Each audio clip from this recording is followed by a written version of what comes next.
Okay.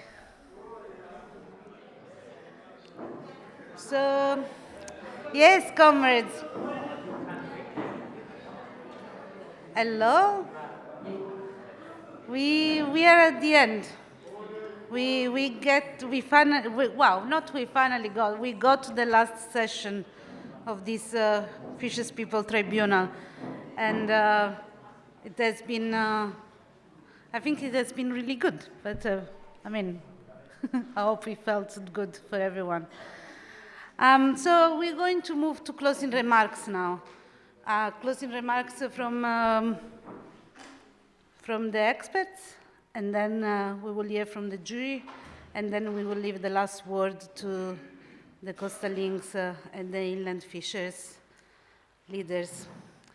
So now, yes, let's hear from the experts, the people that have been supporting us in our struggle for the past 21 years, providing knowledge, providing support from research side. Muniba, can we start with you? Yes, come up, please.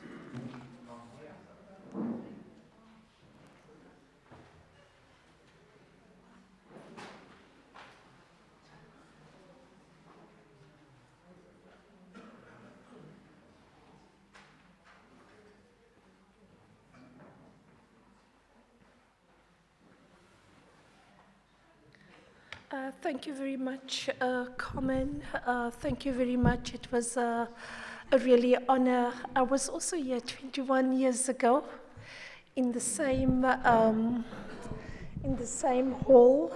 At the time, it was as powerful as it was today. 2003 was the year I submitted my PhD, and that was also paved the way for as evidence data to feed into the court case. So a lot of my PhD was used to feed into the court case, and that has been a kind of a good journey that I went through. So for me, I just want to say to you, you've mentioned your testimonies from who you are. So my grandfather is from this place, Cork Bay, and my grandmother, he was a fisherman, and my grandmother, she was a fisherwoman. She was one of the first fisherwomen to sell fish in Simonstown, and that's where they met, and they had my mother. And I grew up in Ocean View, as you all know, from Ocean View, but I live in Glencairn now for the last 25 years. So one of the first comments that I wanted to make was related to the keynote address. So the keynote address by Jeff Budlinder was linking food to the right to food as an entryway for us to use the Constitution. So if you look at, and that made me think when we reflect on the Section 25, A, B, and C, land exploitation without compensation, there's clear cut, it's about land. And that for me was important. So it's so important for us to have that little booklet of the Constitution to know our rights as our in terms of, and to learn from people like Jeff in terms of how they looked into this. But the one thing that he also said is that it should not be the first resort to go to court. It should be the last resort. It also made me, and this is what he said, people are not asking for gifts or handouts. They want access to their own livelihood and to practice their own, that the livelihood, the activity, is not romanticized as a subsistence. It is a livelihood. It's for you to care for your family and also for your community. And that's a constitutional right. I then also thought about going to the talk Judge Nathan Erasmus had at the 4th World Small-Scale Congress in Cape Town. And he was the judge that had oversight over the Kenneth George and others cases. And he kind of said that I slipped him a note that I wanted to interview what was his thinking. And he forgot about that case. He forgot about the case that he had oversight. And this was the most important case for fishers, and he said he shouldn't have forgotten it. But he related to the Equality Court and the High Court and the huge successes that we've made in court with the policy. The other thing that he said that directly relates to what I want to make a contribution to this session is the fact that the Constitution protects our right to dignity. And that is very important for fishermen.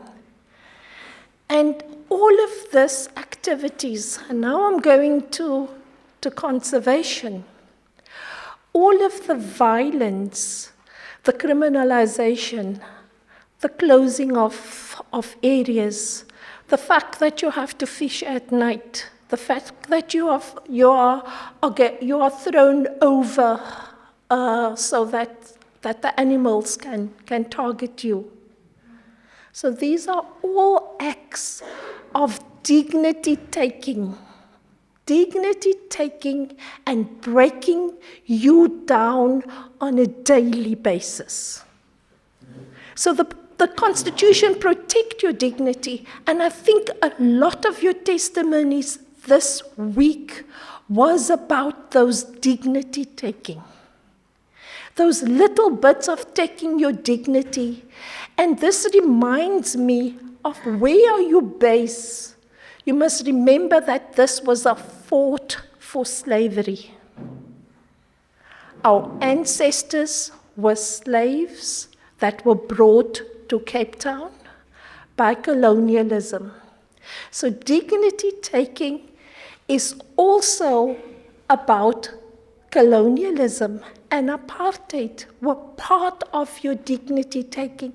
And now conservation is doing that to you. In the name of conservation, you have taken your dignity. You now have to look down and humble yourself for a fish or two or for your livelihood.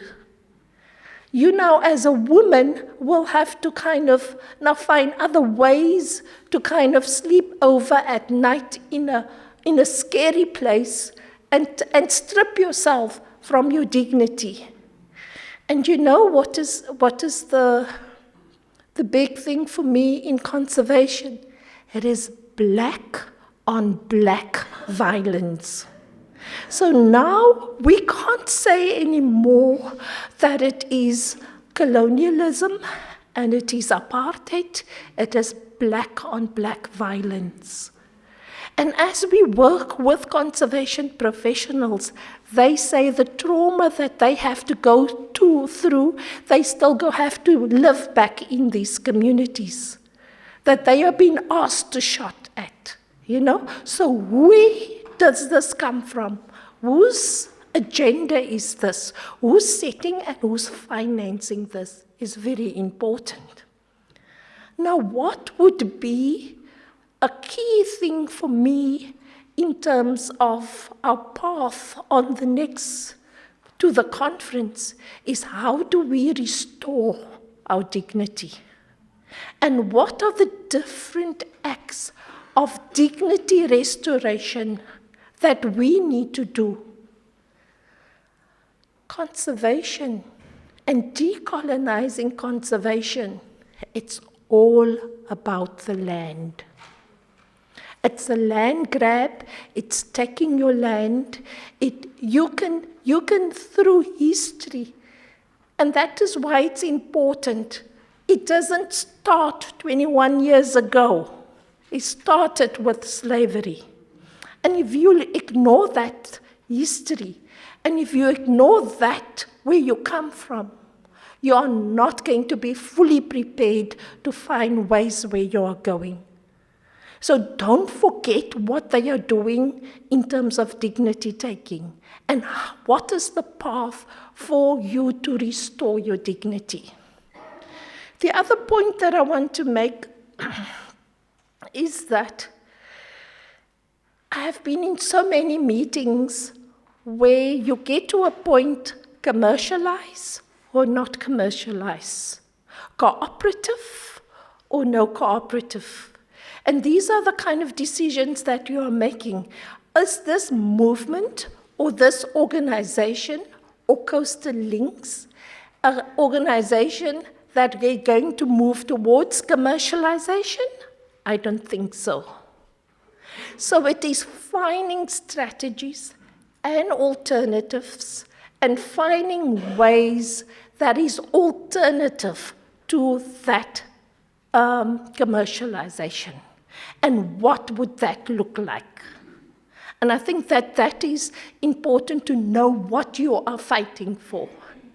Because you go back into the communities, people who used to be with us are now the elite capture people that are grabbing everything and keeping others out, the same as they used to target others who did the same, and they learned the lessons how to do it.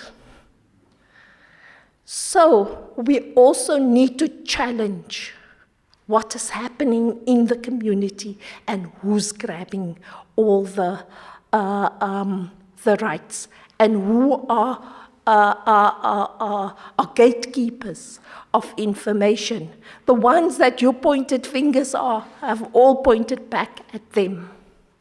So don't stop by only looking at the government, looking at conservation, also look within your communities. I think it is very important that we need to unpack that the quota system, the rights system, the interim relief system had prepared all of the communities to kind of be a ITQ. Okay? So if you really, there is that, and that is what we need to know, that is what is happening. Most of the people are still wanting to go back to a quota system.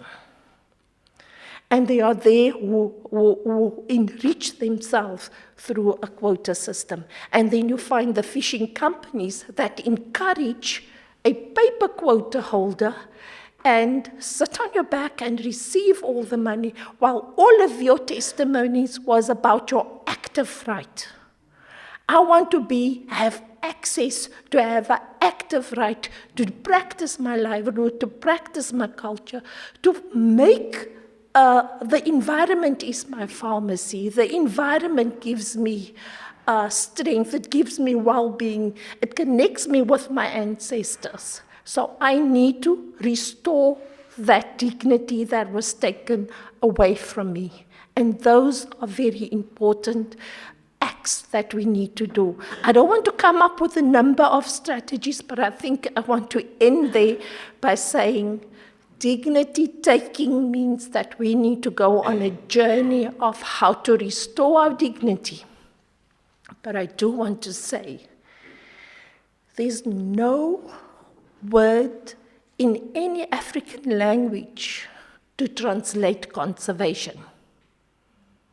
Because those who are speaking, who are living in nature, feels that nature is part of us. We are nature. We can't be separated by nature. Carmen calls it fortress conservation, or conservation fortress means that put up a gate, put up a fence and a gun, and we shoot at you. And there is a resurgence of that we need to fight again. Those are all part of dignity taking, and we need to restore our dignity. If any one of you are interested in reading more of that, I have literature on dignity taking and dignity restoration. And the cases go back to South Africa, where this land was taken away from people. So it's about the land issues, about the rights issues, it's about access, it's about restoring who we are as people. But please understand where you come from before we go there. Thank you very much.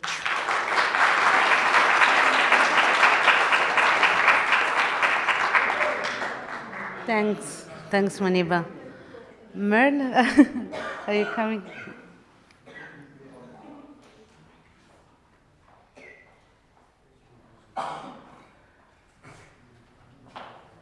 Thanks very much. I'll just be very brief because I think we all are sort of quite tired at the end of these 3 days. I just want to start by acknowledging the fishers who have participated in this really incredibly powerful 3 days, and in particular the fishers who have given their testimonies. And the courage and commitment that has been shown has been quite overwhelming. And for us as researchers, as academics, as scholar activists, this is where we learn, actually. We have learned so much from being part of this process. And very often what we hear is also helpful in terms of guiding where we should be focusing our research attention into the future. And I did serve as a juror on an Indian tribunal on the blue economy some time ago. And what was so interesting is how so many of the same issues that you have spoken about in these last 3 days resonated with what I heard. So these issues you're raising are universal. Small-scale fishing communities across the world are experiencing so many similar hardships and human rights violations. And then perhaps I'll just end off on one or two small points, is that, we think about, how do we go forward?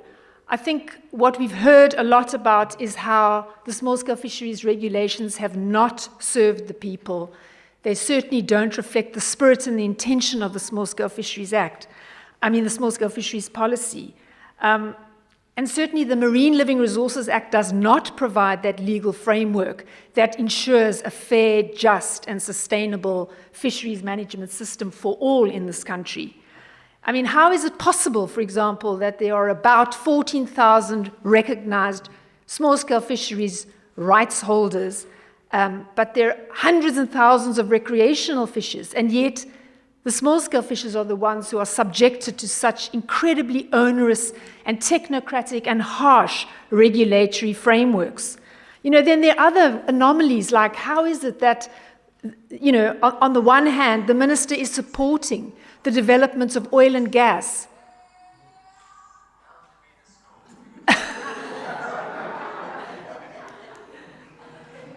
Sorry, I got a bit distracted by that.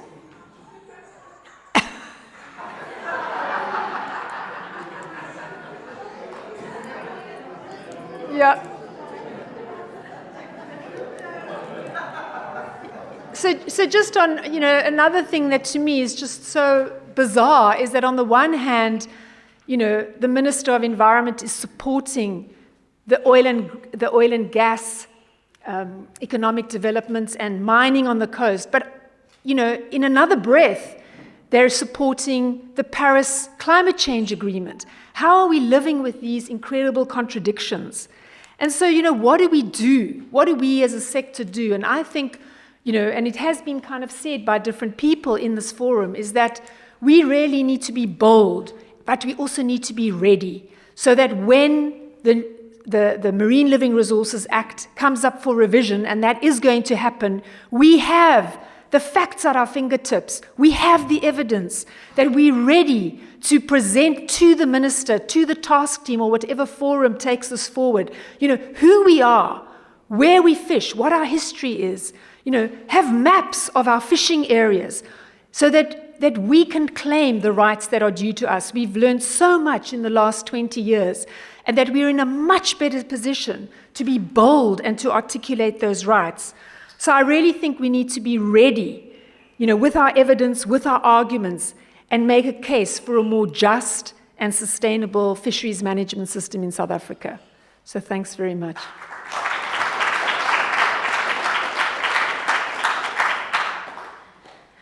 Thank you, Merle. Yes, thank you, and just acknowledge the support that was given by UCT Plus on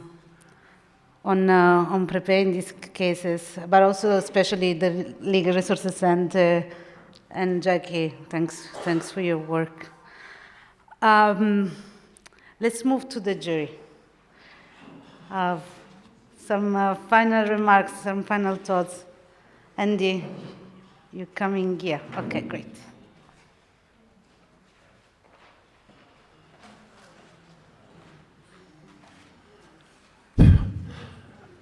We sat down outside there, and we've gone through what the problems is and how we see it should be resolved and how we can go ahead. I'm not going to delve in that. I'm going to address that, what I see is come out of this meeting and what must be done. For many of you, the struggle for rights has not been a new thing. It started with the implementation of the Coloured Affairs Department in this very place here, Kalk Bay, that you're sitting here. The Coloured Affairs Department gave Kalk Bay fishing rights, preferential fishing rights, and the rest of us were left out. For the few of us, the 20 of us that did not accept that policy, we were labelled as poachers. When the new government came in, we had a fight. Because those very people who got fishing rights were favoured, and we were left out. So our struggle, we were the first to march on Parliament in the new government.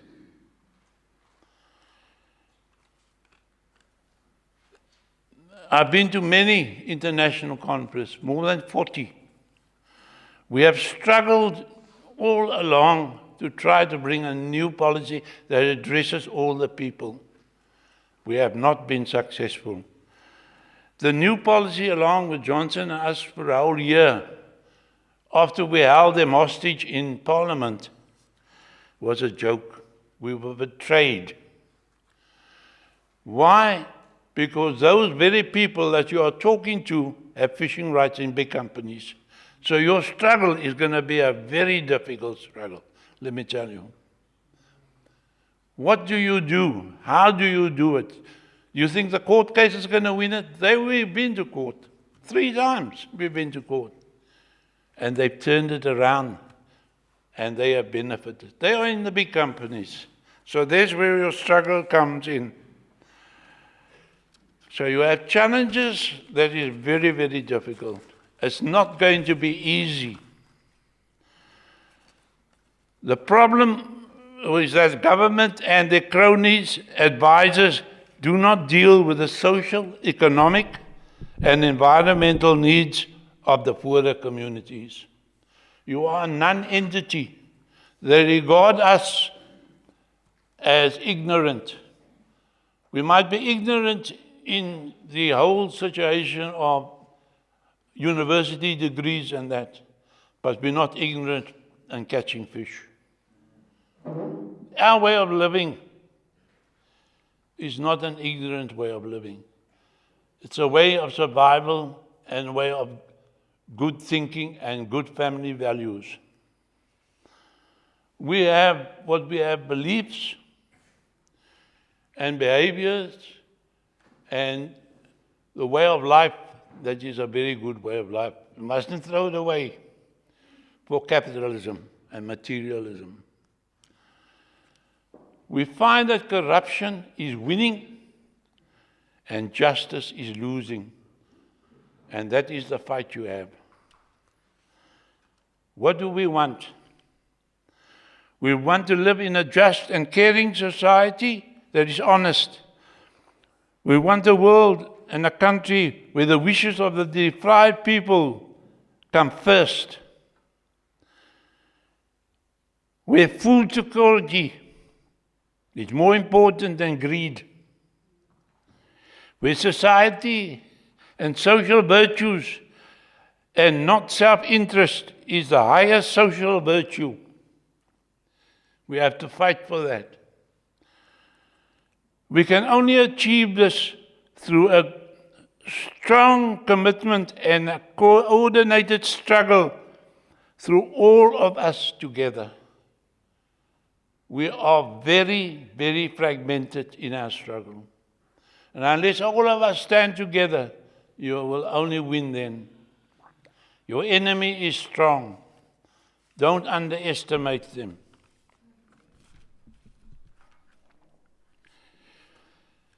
The government and corruptibles have to realize that hunger and thirst is an act of terrible violence and brutality. I squirm when I go to a fishing community and I see them with AK-47s. And they're marching to poach with guns now. What is happening in our country? Are we going to kill each other for rights that is ignored? Is our children going to grow up in a society of war?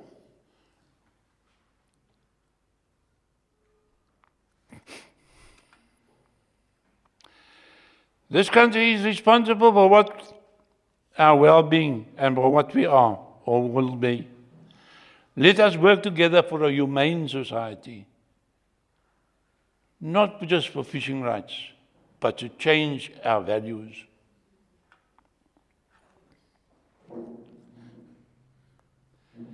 We in a community-based ordinary people should construct an example for humanity. We want our voices to make decisions that affect us and work strongly to end poverty, corruption, and for the well-being of all our people and for the future.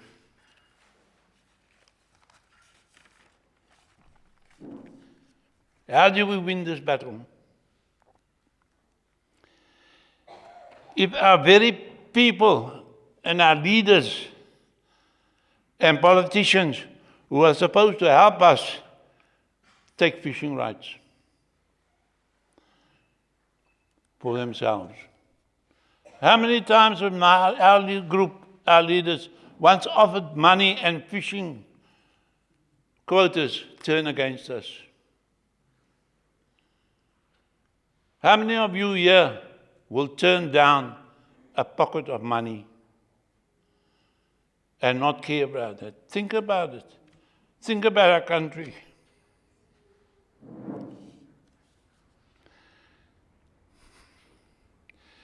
You have to make a clear vision on what you are fighting for. If you don't know what you're fighting for, you're not going to win. What do you want? Someone, I want a quota, ek wil 'n quota hê. But you don't know what you're fighting for. How are you going to get it? That's what I found here.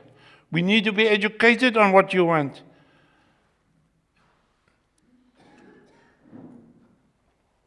And you need democratic leadership.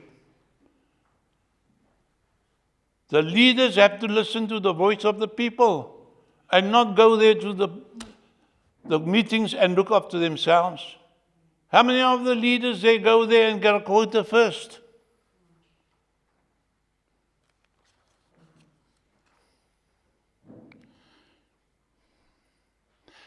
And we've got to solve the prejudice against ourselves, in our own group prejudice. We have different people with different religions, with different beliefs and different customs. We have to work together. We have to understand each other. And we have to respect each other.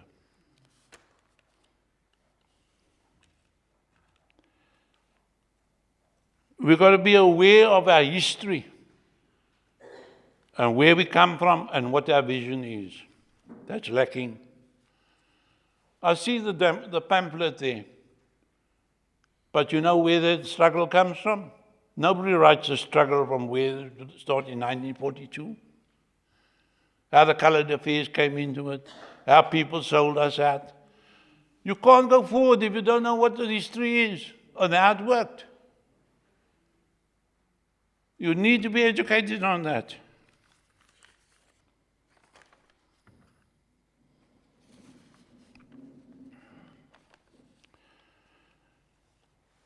The fight. I'm just going to get the wrong paper.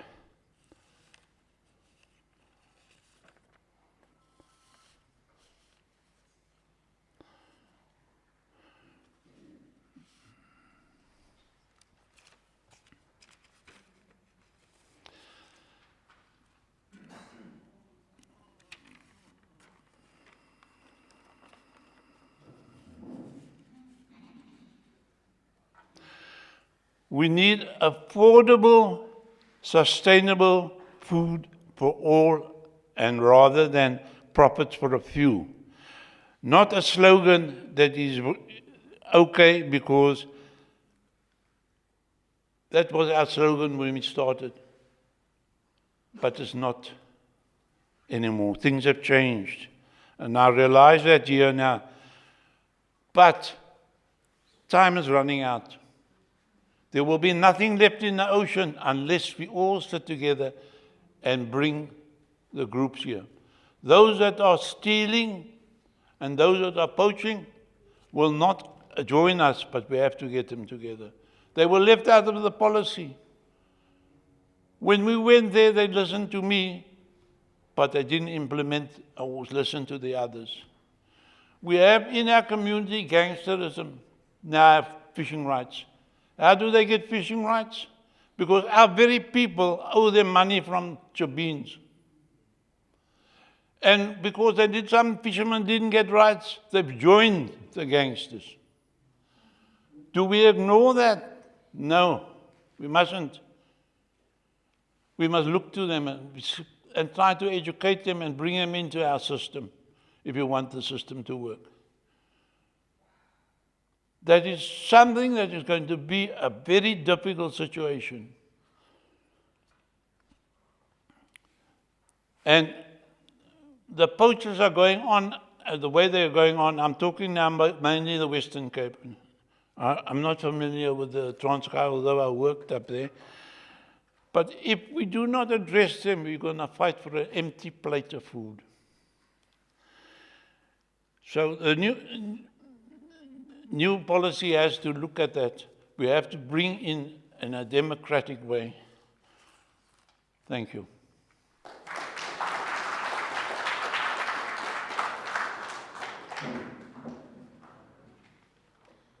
Thank you, Andy. Johan.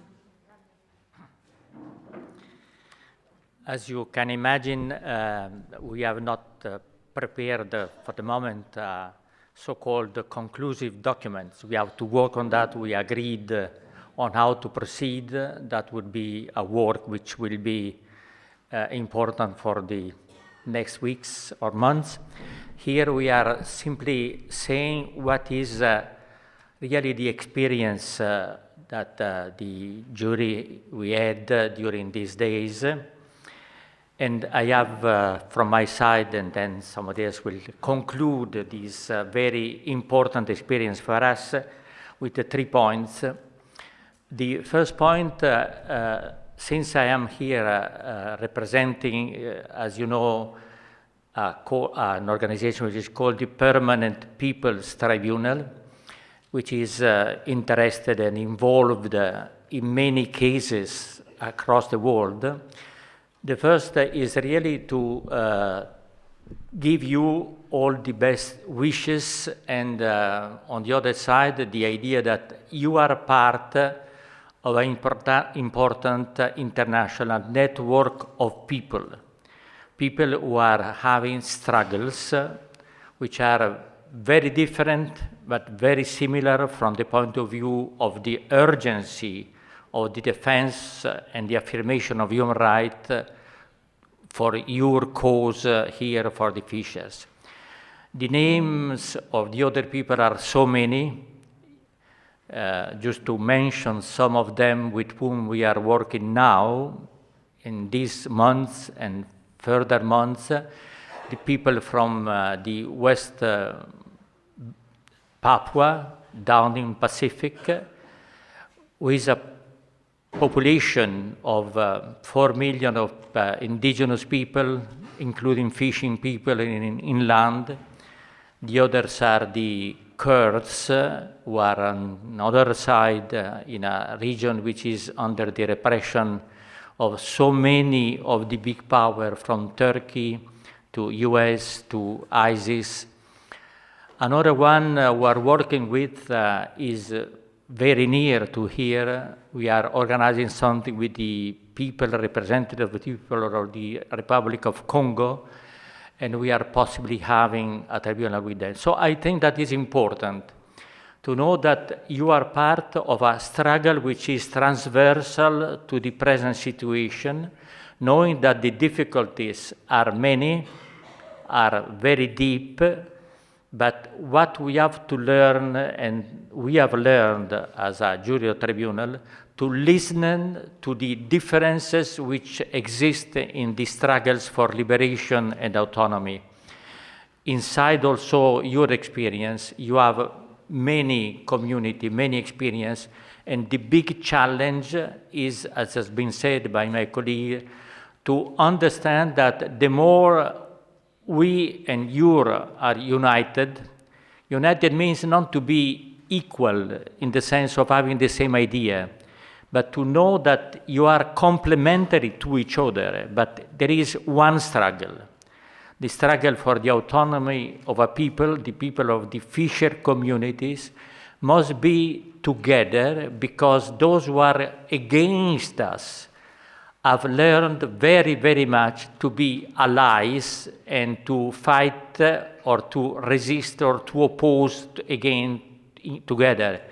Even those who should be on two sides, states and private power, as you have heard in the indictment, they are very closely connected and collaborate on that. In front of this connivance of interest, we have to have one identity, which is really an identity which is of a people who recognize all the diversity, to include them, not to make of the diversity a reason for being separated of that. The second point, I think, is the fact that the People's Tribunal is not a tribunal where the judges or other are the protagonists. In a People's Tribunal, you are the protagonist. People are the protagonists. Those who have really the truth of their experience and of their suffering. That is the fundamental truth. The judges or the law should be simply asked to recognize that in order to find together, as has been said, if any, and difficulty the solution. So you are in fact, and that is a problem of identity, the judges on this tribunal. The judges means not those who condemn somebody, but who make visible what are the needs for which we have to find a solution. And with your testimonies, you have been very good in that sense, and that would be important to feel that that is an identity which is an important point. You should be convinced to have this identity. And I must add that this identity is a very original and challenging identity, because you are on one side, the subjects of your rights, but on the other side, you are the victims of two powers which aim at convincing you that you should be really the victim, those who have nothing to say, but who have to accept that they say.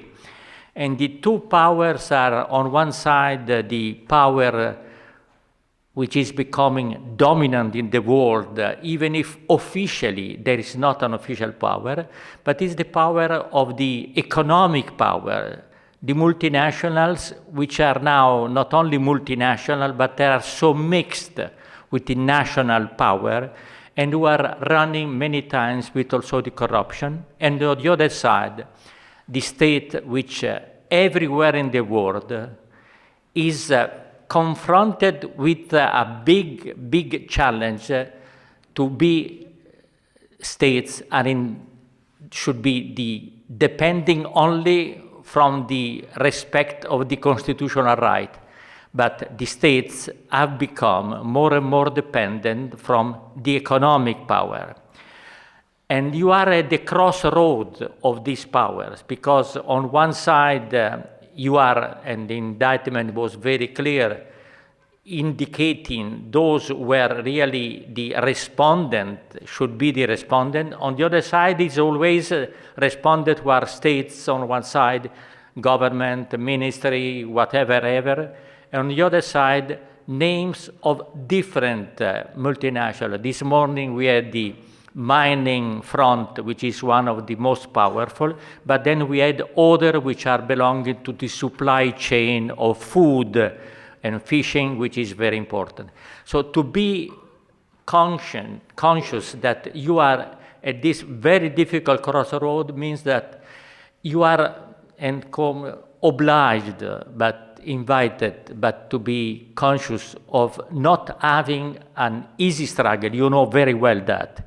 But it's important to imagine that this tribunal is just a step forward in this resistance, because you are having a new additional language. And the third and last point, I think that it has been very important at the end, so I simply to underline what has been said. You should really be looking not only to your suffering in the past. Human rights and people's rights belong to the future. And it's important that this step of the tribunal, and that will be also our charge and duty as a tribunal, to prepare something which is really a platform of solidarity for having a better future. The international law and national law needs to invent a new category for respecting the rights of people which are in fact violated in full impunity. And you know very well what is the challenge, the suffering of seeing crimes which are impune. But if you imagine and if you see what is happening to the peoples of the world, you see that that is a common goal. We had one of the people beside the Palestinians who were part of that, the Rohingyas from Myanmar, who are suffering in a terrible situation. The population of the Myanmar has more or less the same, nobody knows exactly, the same dimension of you are. They are no more than 1 million minority. Everybody knows them. Nobody recognizes them as a people with a right to existence. And in that sense, I think it is important to measure, not to be resigned or to be tolerant, but to be aware that when you are a people who is a minority, you are a further challenge, but you are a minority in a country, you are a big network, as I said before, in the world, and therefore we are hoping that after having listened to your evidence, to be able to prepare some instruments for you for the future. Thanks.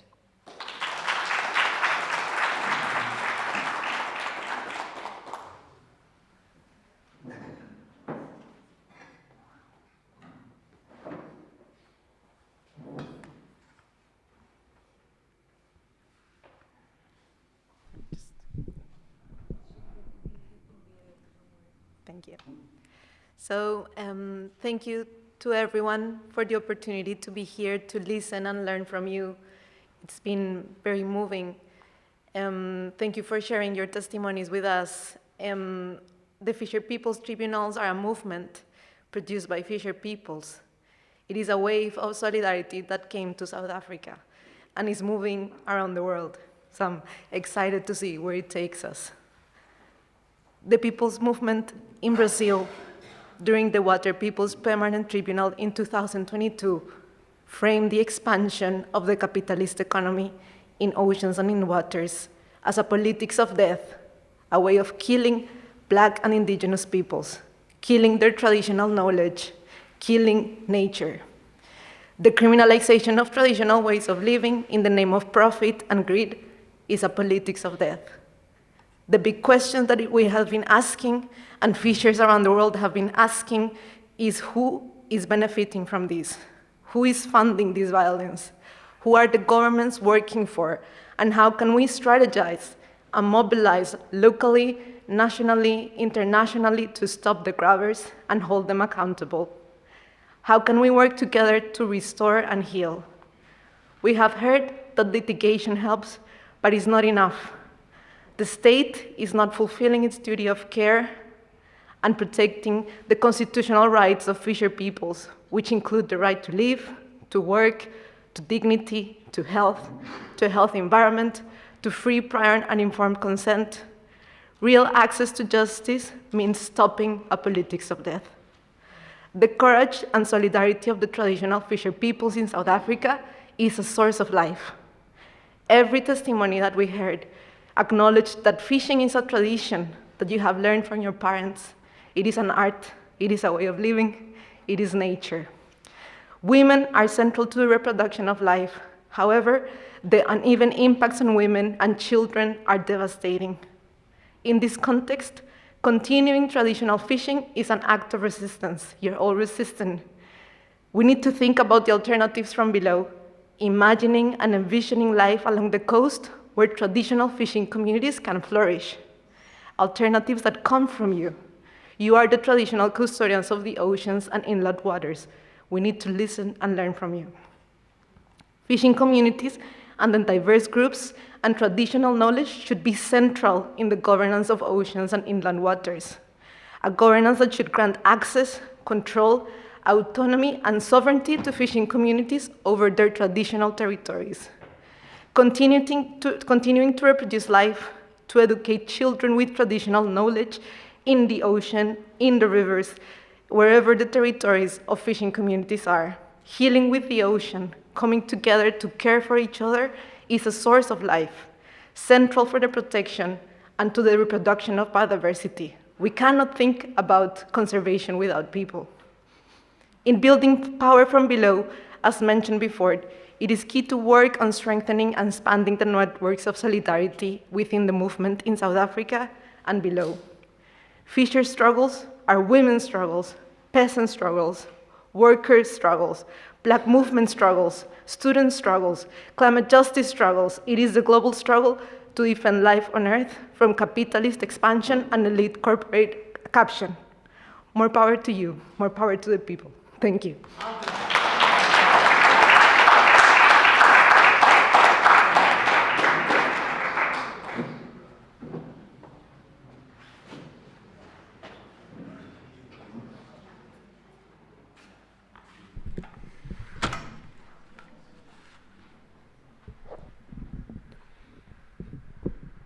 Good afternoon, everyone. When I come to South Africa, I'm from India, I'm always very moved because this is the land that taught Mahatma Gandhi the art of resistance. And when I think of him and what he brought for us, for a country to be free from the British, one of his most famous quotes comes to me where he said that in the world there is enough for everybody's need, but not for everyone's greed. And when I was listening to you the last few days, I was thinking that what is, in a way, if I can use the word, destroying this country, and what we need to all fight against is greed. It's the greed of the corporations, it's the greed of the so-called, that calls the blue economy. But in addition to greed, what we have to confront is ignorance of those in power and arrogance. And we have to find a way to get over that. The other reflection I have is that South Africa claims to be a democracy, but what I'm hearing in the last few days is that that democracy doesn't work for all of you. Your struggles, your continued struggles, are a result of democracy never having reached to your villages and your communities, right? And I think in that context, it's very important for us to look at the human rights framework. I think that is where we have to find answers. And I just wanted to quote some very powerful paragraphs from the Universal Declaration of Human Rights, which is the sort of fountainhead of all the human rights that have been developed. And Article 1 says, well, actually the preamble says that whereas recognition of the inherent dignity and of the equal and inalienable rights of all members of the human family is the foundation of freedom, justice, and peace in the world. And Article 1 says that all human beings are born free and equal in dignity and in rights. They are endowed with reason and conscience and should act towards one another in a spirit of brotherhood. And out of these thinking and the formulations that people from around the world resulted in the Universal Declaration have come a range of international human rights instruments that protect discrimination against women, the rights of the child, economic, social, and cultural rights, right to food, right to health, right to housing, right to education, right to social security. And a whole system has been developed in the UN to monitor how countries that have voluntarily accepted these instruments, how they are translating them into national law and policy. And beyond that, there have been the development of a range of soft law instruments on displacement, on a range of issues which call for a process. I referred earlier to the free, prior, and informed consent, and we have to see that the step-by-step that requires, whether that is being met here. But what moved me very much in the last few days was when all of you were speaking about, well, in a way, your demand is very simple, but the obstacles are enormous. You said, leave us alone. We want free access.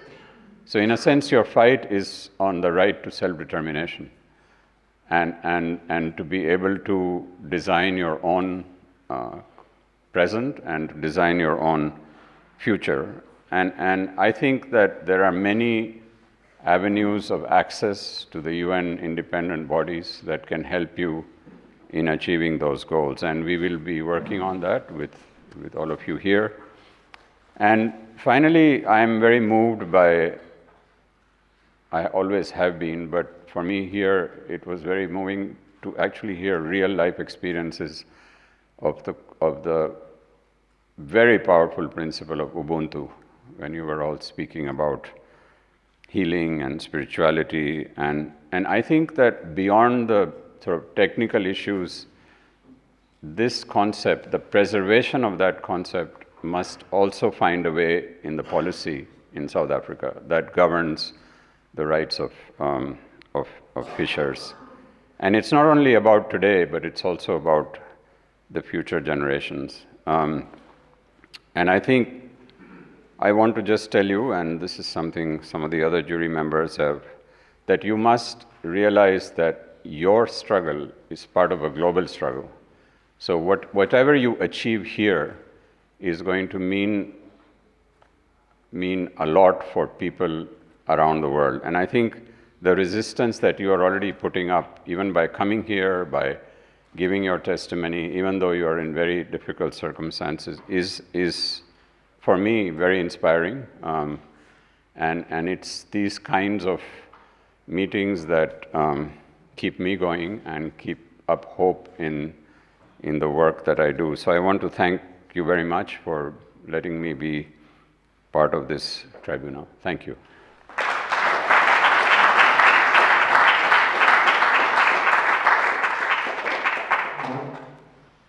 Thank you to the jury members. Some very inspiring words.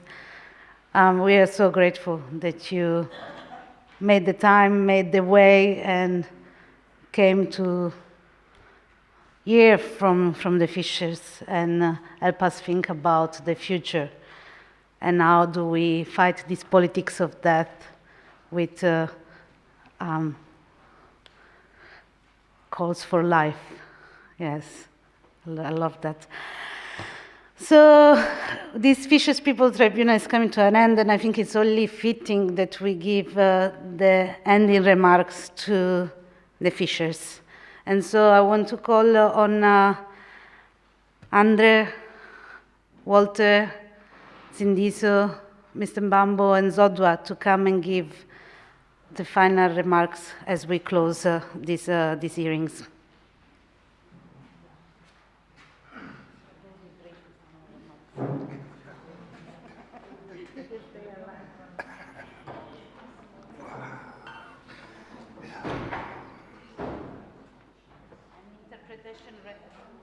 An interpretation ready where necessary.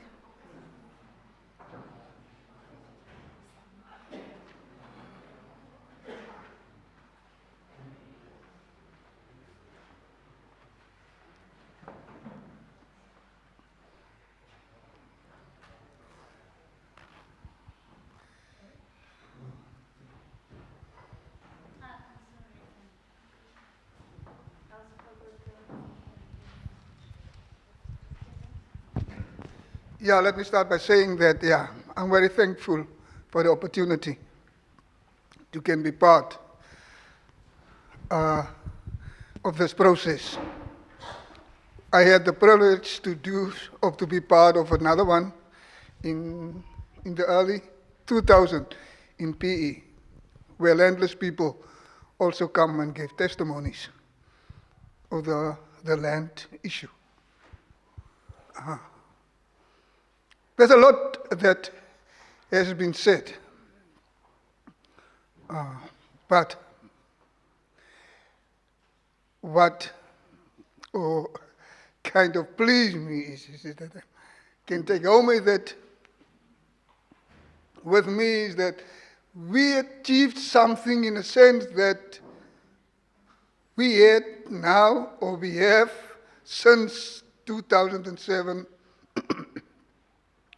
or last year, something on paper. In the past, we had nothing at all. Only our own knowledge and each other that camaraderie, that leadership, that Ubuntu, that care for one another. Because fishers goes from one point of the coast up to the whole coastline. You will find, especially snook season, which is migratory. And that's why fishers know each other all along the coast. And you know what is going on in every community. And I think it was evident over the past week, over the past 3 days, you can see that you can see the struggle. The next one struggle is your own struggle. What happened in the next community happens in your own community. And then, as I said earlier, that gives perspective to our fight.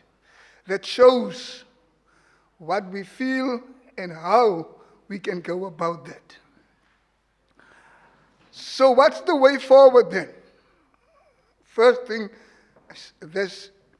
we can boldly have a fundament, something that we can build. And we have this paper that they call the policy, that we were part of when it was written. So yeah. There's so many things that we wanted out of it. There were so many ideas that was put on this paper. So many hope.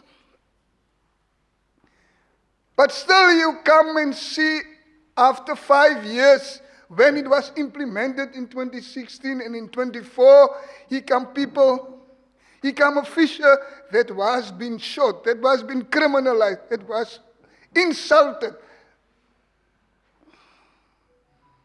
So what was our fight then for? What are we really fighting for here? Because nothing changed, in fact. And it's not a foreign entity that do that to our people. Nothing is foreign about it. It's our own, like Prof. Moniba said. It's our own people that do it. People that I voted for, people that I fought with, people that I fought for to be in charge, to govern us. It's coming and kill us, kill my livelihood, kill my fellow fisher. So I hope that will bring real change. I heard cries currently in the fishing communities to come together again, to be one, talk of one voice. But our agenda is sometimes so different, even amongst ourselves.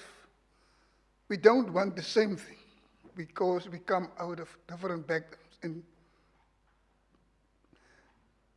And that is also one thing that hinders us to realize the dream that we have. So I hope that all these interventions, all these efforts that we put in will bear fruit soon, I think.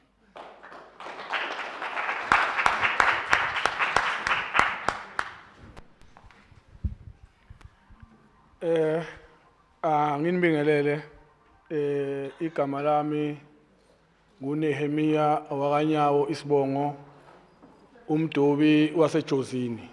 I greet you all. My name is Nehemiah Nyao from Jozini, a fisher from Jozini. Ngithi mangisukume nokubonga nami ngoba sengibiziwe ngithole leli thuba kuyangijabulisa. Ngidoba eDanyini.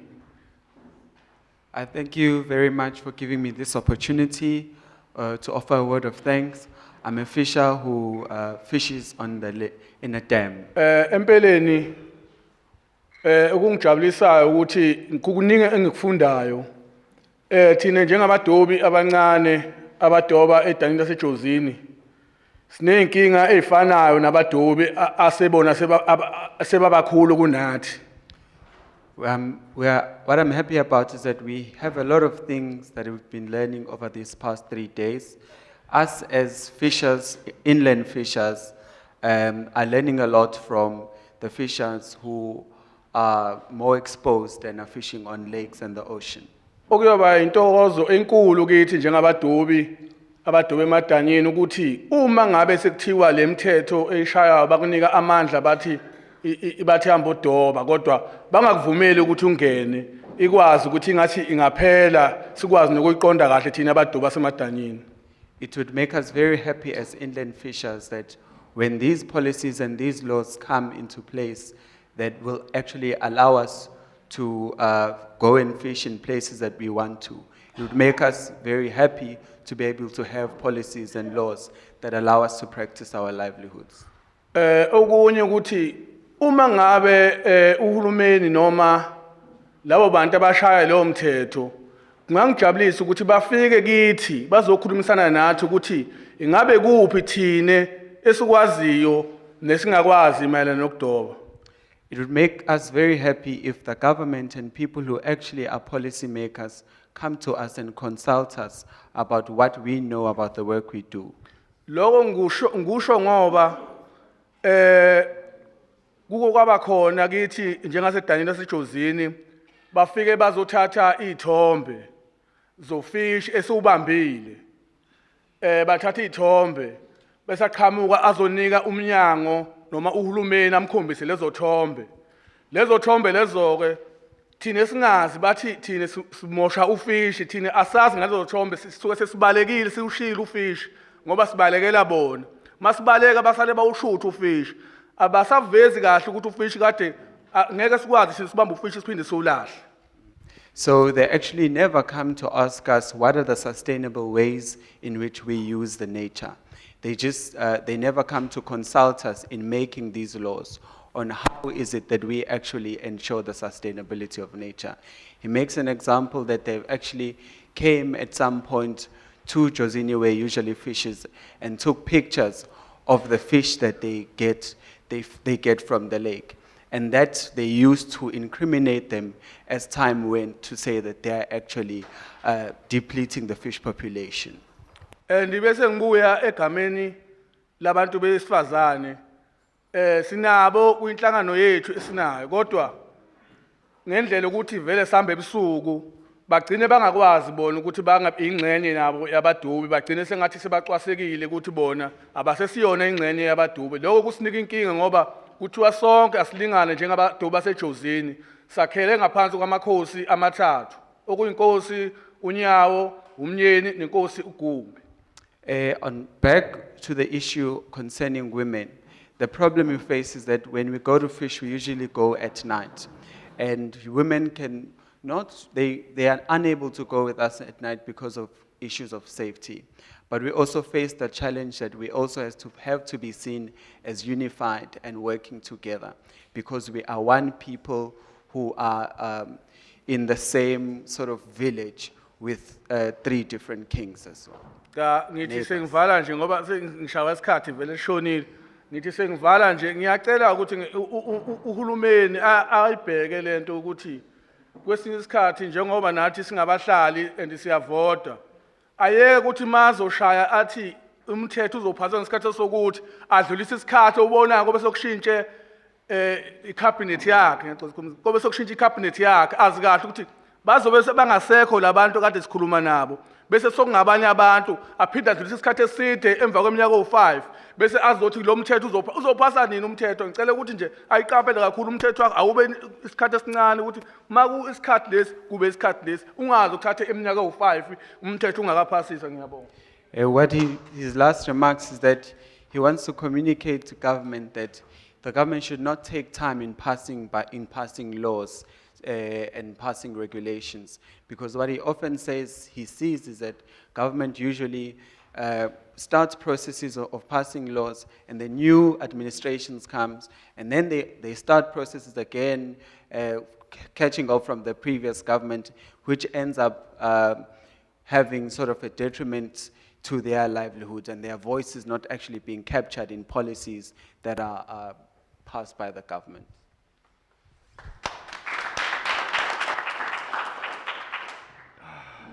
Yeah, greetings everyone. I didn't want to talk long because I know everybody is tired. Yeah, this 3 days was, I cannot say good, I cannot say bad, but I can say, yeah, we learn from each other. And sometimes you must be quiet to learn, not to talk every time. Because if you talk every time, you will not learn. Be quiet and learn. That is a lesson. And then I will say thank you for the jury. And back to you. People, stand together. Stand together is all that we can overcome this burden and get our freedom back and our land and our ocean back.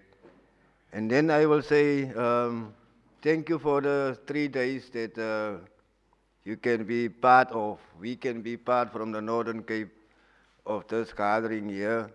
That must be an honor to be here and to be with you guys. So yeah, power to the people, power. Forward, pieces forward.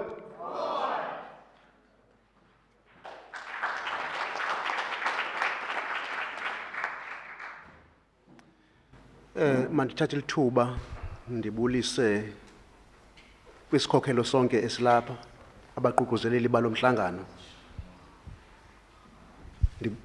NdinguNtsindiso ndisuke Eastern Cape.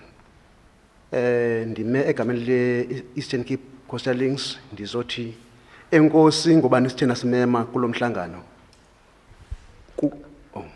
I'd like to take this opportunity to greet everyone and the people who have organized this meeting. I'm standing here on behalf of Eastern Cape to say thank you very much for inviting us into this gathering.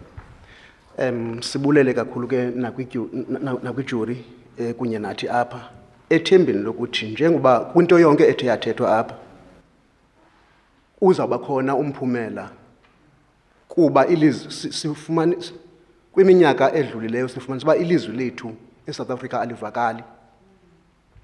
I'd like to thank the jury as well for their presence here, and we hope that this gathering would have tangible results because we found that recently in South Africa, our voices as fisher people are not heard.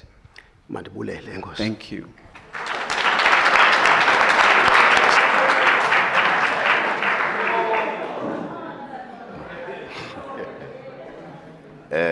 Sanibona Ntambama, ngumuntu wayisoka Mbambo KZN. No ngithi nami angithathe lethuba ngibonge kakhulu uMasifundise ngokusimema kulomhlangano omkhulu kangaka osezingeni lomhlaba. I'd like to greet you all. I am Mr. Mbambo, and I'd like to take this opportunity as well to thank Masifundise for inviting us to this auspicious occasion. Mina engikufundile kusho ukuthi nje ngizothi bengizofunda kahle kahle. So here I feel like I was here to learn. Sibonga kakhulu ukuthi sifunde kuyijuri la etafuleni sifunde zonke izinto nokuthi uma ngabe ufuna izinto uzifuna ngayiphi indlela. Njengokuthi nje ngizwile ukuthi kufuna la wazi ukuthi ufunani and ufuna la wazi ukuthi lonto oyifunayo uyifundele. And I'm very grateful that I was also able to learn from the jury and to learn in terms of how do I approach making demands from the government and making demands on what do I actually want. Just like understanding what I want and how do I have to approach it, as well as the need to learn more about what I am requesting. Okunye engikufundile ukuthi uma ufuna unqoba ungeke unqobe wedwa. Ufuna ukuthi uhlangane nabanye abantu ukuze unqobe. What I've also learned is that if you want to win a battle or to have victory, you cannot do that alone. You must gather with other people to be able to win that battle. Okunye engikuthande kakhulu ukuthi kuthiwa masivuse uCoastal Links endaweni zethu. Bengicela ukuthi ngempela masibuyele emakhaya sifike siwuvuse ngiyabonga kakhulu. What I also loved is that there was a message that we must revive Coastal Links in our communities, and I'd plead to the rest of us to do the same when we go back to our communities.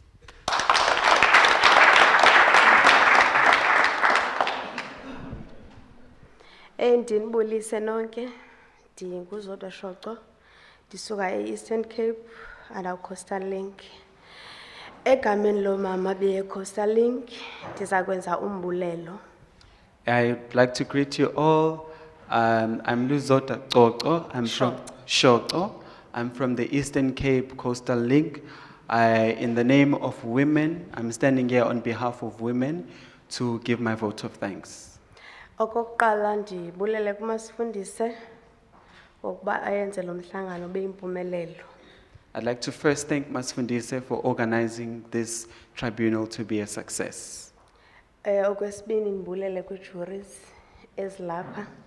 Ndinethemba loba kwinto zonke ezibuhlungu endizivileyo apha. Okokuqala ndinethemba loba ubulungiswa buzaba khona kubuthobile. Okwesibini ubulungiswa buzaba khona kwi-families zase-KZN endingazozimenshina ngamagama. And thank you to the jury as well for your work. And I have two hopes in regards to the things that I've heard here.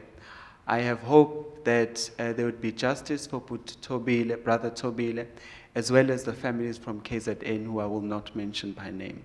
Ndibulele intsebenziswano phakathi kwe-Coastal Link masifundise zonke into ezilapha bethunana ndingakhange ndizimenshine zonke. Ndiyabulela kakhulu, ndifunde lukhulu mna ndingumama wase-Eastern Cape ngokudibana kwethu apha. So into endiyifundileyo uba ukubambisana kwethu singabheka phambili. Ndibulela kakhulu, andifuna uba mnde ngenxa yexesha, enkosi. I'd like to also thank Masifundise, Coastal Links, and other organizations for working together. I learned a lot from being here, and I also learned that partnership and working together as people is very important. Thank you.